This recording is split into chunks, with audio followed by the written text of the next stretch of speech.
Hey guys, Dr. Ben here, Functional Medicine Centers. Welcome. Let's talk about all-day energy. This is something that so many people want to have. They want to be able to jump out of bed in the morning. They want to be able to maintain it throughout the afternoon, not drink for their Monster, Red Bull, any of those things, and then still have energy for kids and family and everything in the evening. And then when night comes, boom, go to sleep and get that good sleep. So here we go. We're going to jump into how you can get that. What are some of the top things you can do to get that all-day energy going for you now? So again, functional medicine is all about to get to the underlying why. Why is the body going haywire? Why don't we have that energy? And so that's what we're going to be talking about today. Why we don't have energy and things you can do to have this energy. This energy right now that I'm having, 6 o'clock this evening, I'll still have it by 8:30, 9 o'clock. I'll be ready for bed, but throughout that entire day, it's been consistent and it's going to go because I have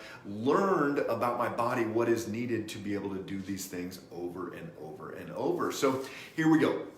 One of the first things that causes the energy fluctuations throughout the day is blood sugar imbalances. Blood sugar is absolutely crucial for keeping that consistent energy. We need two things to produce energy in the body, especially in the brain. We need oxygen and we need glucose. Glucose coming from the food, oxygen, that's why if somebody's anemic, if they don't have enough iron, they are going to be tired. So think about that anemia and that just fatigue people have with anemia. That's the same thing that happens when our blood sugar is not stabilized. Even highs are going to be problematic and we're not going to get into the cells like we need to. So lows are a problem, and that's where most people think about low energy and not having that consistent energy throughout the day.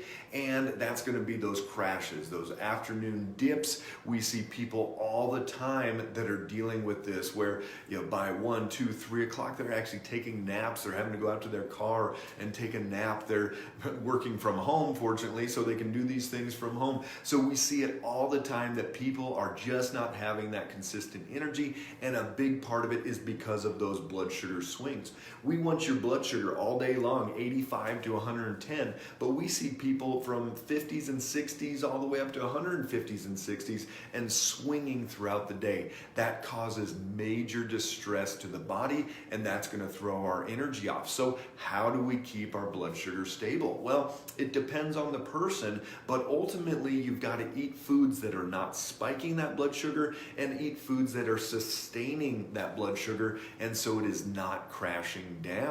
And the blood sugar monitor, the glucose monitor, that is one of the main reasons why we use that, so that we can tell when people are doing this throughout the day. We've talked about fatty liver, we've talked about prediabetes, we've talked about autoimmune. So many different conditions are related to those blood sugar swings. So that's one of the first things that we've got to look at. Next thing that we're going to get into is to move and exercise every single day, especially in the morning. So you've got to start out getting that blood flow to the brain, getting blood flow into the extremities.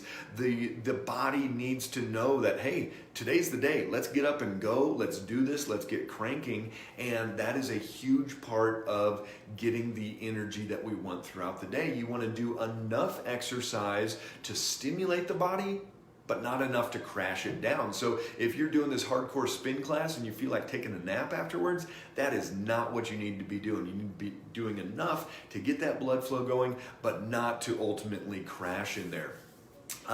And then movement is different than exercise. We talk about this all the time. Those are two different things. Movement is like the lady in Italy that walks a mile and a half to town to get her food for dinner that day, and then walks back home. She's not looking at that as exercise. That's just life. A lady in Africa that's getting her water, carrying the water on her head, whatever it is, she's walking miles a day just to get water, but that's not exercise. That is just movement, and that's what we need to have. We need to have movement every day. So the 10,000 steps is a great place to go with that. Make sure you're getting that movement, or if you've got a spin bike or a rowing machine, anything that you can, get movement throughout the day. But then the exercise piece is crucial. Exercise piece is where you get the heart rate elevated and you do some muscle contraction. And that muscle contraction is going to help your blood sugar and that heart rate is going to help your overall energy and give you that strength that you need to be able to accomplish whatever you need each day. And then number 3, let's go over sleep. So sleep is going to be a huge part of this.